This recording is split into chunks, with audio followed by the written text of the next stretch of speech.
Bonjour et bienvenue à Gumpy's Grassroots Roundup. Alors, je retournais et c'est bien rasé maintenant. Et vous savez pas que le gallois Gumpy, il parle bien le français. Mais grâce à le temps que j'ai resté à Toulon, et je sais qu'il y a beaucoup de mes anciens équipiers et des potes de rugby qui regardent le vlog, donc merci les gars. Et alors, les Français, ils descendent à Cardiff cette semaine pour le dernier week-end des 6 Nations, le samedi super. Merci à Phil aussi pour les sous-titres. Je sais que c'est difficile que je parle comme ça après samedi à Paris, mais merci quand même. Maintenant, il va mettre n'importe quoi en bas là, et c'est grâce à un gros bif qui a fait n'importe quoi.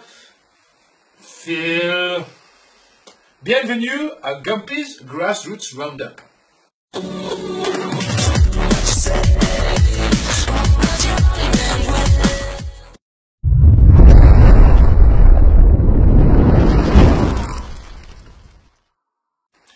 So, of course, with Wales' match being played at Principality Stadium on a Sunday last weekend, it did leave some room available for the grassroots fixtures around the Principality, and none more so important than the return of the WRU National Plate and Bowl competitions.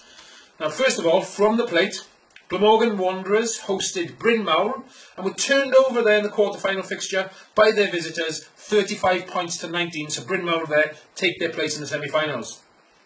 Another quarter-final between Nelson and Ystrad Rhondda saw the hosts this time take their place in the semi-finals, winning 22 points to 10.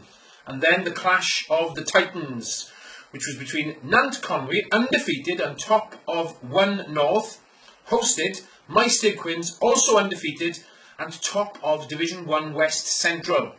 Something had to give, and it was by the finest of margins that Nant Conwy took their place in the semi-finals, defeating Maesteg Quins 23 points to 22. The fixture between Crymych and Ystalfera was postponed, unfortunately suffered due to the weather, and will be rescheduled for the 24th of March. In the National Bowl competitions, Pembroke hosted Derry 24 points to 7, and our first match report comes from the fixture between Pennygraig and Porthcawl.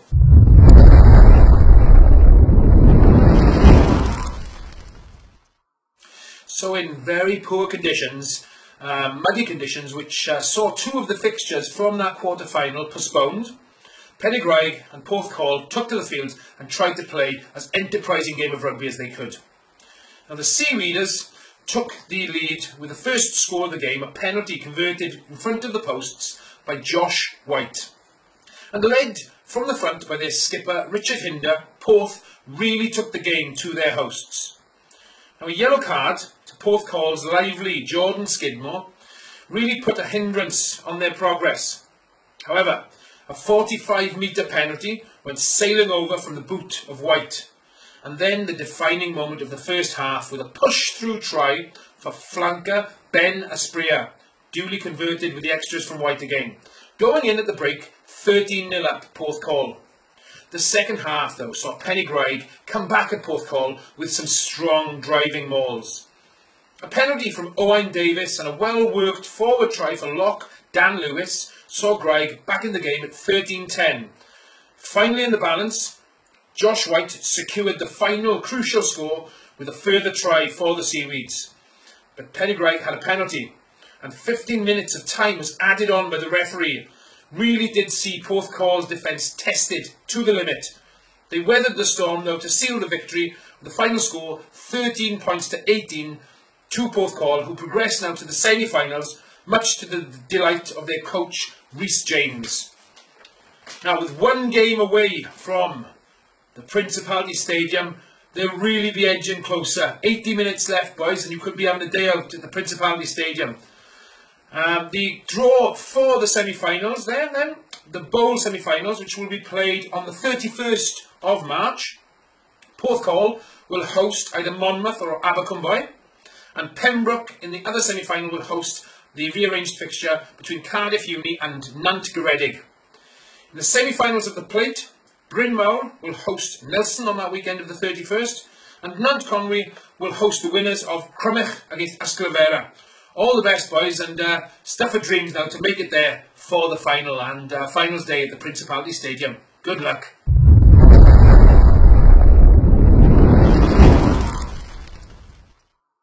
Okay, so this week's second match report comes from Division 2 West Central, and the fixture was between Pencoed and Maesteg Celtic.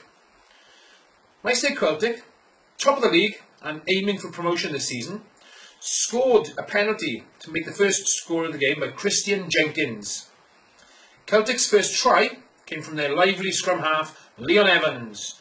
Now Maesteg were reduced to 14, and which saw Pencoed score under the posts, and with both kickers exchanging further penalties, the score was very tight, 11-10 to the visitors going in at the break. The first score of the second half, though, went to Maesteg Celtic's back rower, Jonathan Davis. A further score was added out wide by fullback Lloyd Jenkins, and the bonus point try from Celtic was finally scored by centre Lee Arthur. Further scores from the home side did see them picking up a try bonus themselves, so well done there, Pencoed.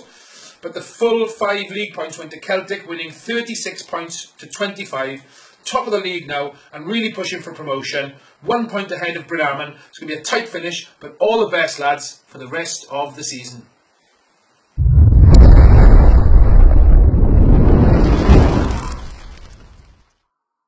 Thanks for tuning in to this week's edition of Gumpy's Grassroots Roundup.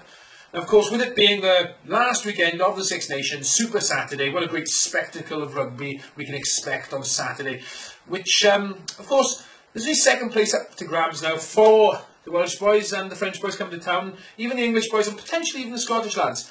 But a huge congratulations must go out to Ireland, securing the Six Nations Championship with a weekend to spare, and now on St Patrick's Day, heading down to HQ to potentially secure a third Grand Slam in their entire history, first since 2009. So all the best with that. I'm sure Phil won't be wishing them too much good luck. And merci à les gars qui descendent de Cardiff, mes amis, les Français. And what we can look forward to now in future vlogs is some really good and in-depth interviews going around the grassroots clubs, speaking to some members and board members of people heavily involved with grassroots rugby in Wales, and some surprise celebrity guests as well.